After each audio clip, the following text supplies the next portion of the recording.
All right, let's bring in Craig Bennett, the CEO of the Wildlife Trusts, a group of 46 independent wildlife conservation charities in the UK. Thanks so much for being here with us. All right, so we know of King Charles's interests in the environment, but what are his bona fides on the subject?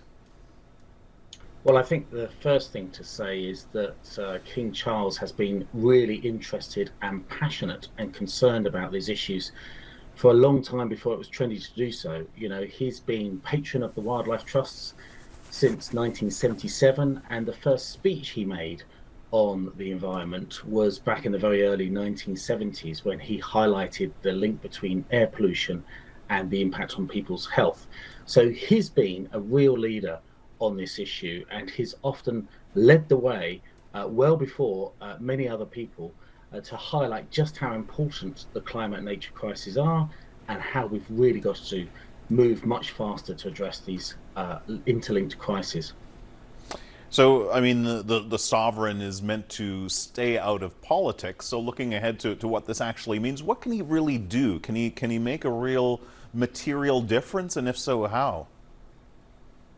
Well, I mean, the first thing to say is, you know, this is an issue in the UK at least where there's cross-party political support for, in theory at least, for action on the climate and nature crisis. But sadly, often governments struggle to make the progress that is needed in the context of short-term electoral cycles. So, you know, you can have a big discussion whether we should or shouldn't have a monarchy. But I mean, if you're going to have a monarchy, arguably one of the things it absolutely should do is be thinking about the long term and trying to deal with those issues that actually short-term politics is very bad at dealing with, and surely the environment is one of those.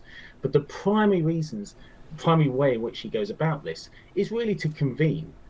He sort of quite gently actually invites people to come together, make sure that there's gatherings of the right people at the right moments to have the conversations that need to happen to try and make progress. And he will sometimes quite gently invite people to think about what needs to happen to protect the planet, but also therefore humanity in the longer term. And he's done this through really kind of leading approaches on a whole range of issues: rainforests, obviously, air pollution, the oceans, wildlife, and climate as well.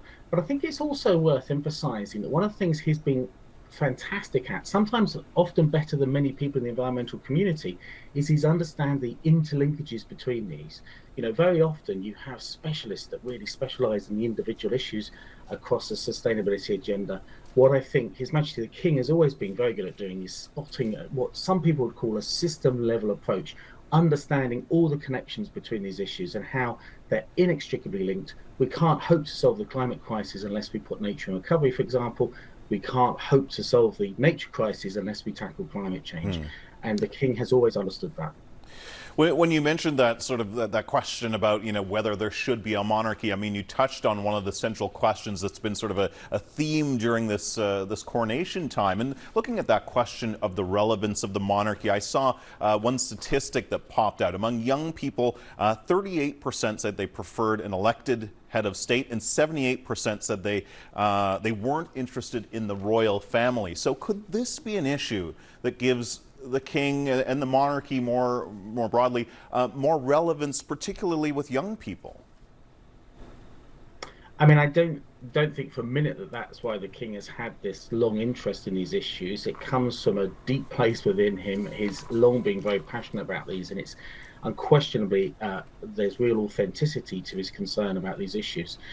But I mean, there is the case that, you know, as I was saying, that a monarch, one of the things that they need to do is, of course, think about the long term and almost catch those issues that the governments aren't so good dealing with. And that inevitably are issues like the environment, sadly. And I think obviously we also know that young people are incredibly concerned about the state of environment and need to see faster action on this.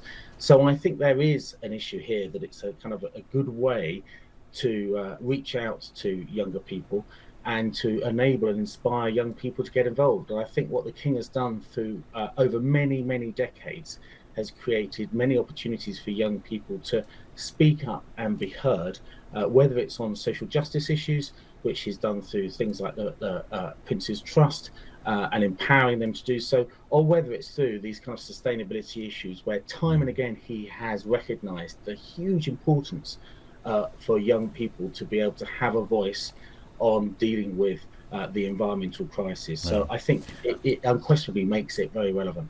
Well, let's hope he can make a difference. We'll have to leave it there, but thank you so much for being with us, Craig Bennett. Really appreciate it.